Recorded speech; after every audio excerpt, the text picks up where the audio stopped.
يا دكتور معاك يا فندم. انا بصور يا باشا برضو. اهو. ما هو ده اليوم الجمعة الوحيد اللي ما بيبقاش فيه تصوير. انا ابن عمتي جاي من القاهرة وعايز ينزل النحل بنفسه ياخد برواز. تمام، ينزل يا محمد. ينزل عادي.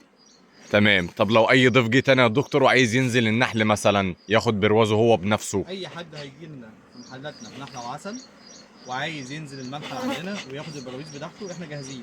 اتفرج يا عم ورينا يا فهمي. دكتور البراويز والنبي. اتفرج يا عم فهمي، حتى احنا بنفتح خليه بالمصادفه اهوت. الله ينور. الله دي ينور يا عم زوايد فهمي. طبيعيه، واحنا تلات ارباع النحل عندنا بالزوايد دي واكتر من كده. الله ينور. وطبعا متوفر عندنا كل الاوزان. براحتك يا دكتور.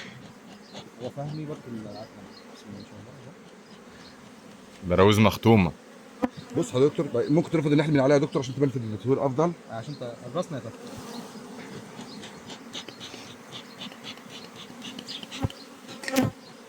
الله ينور.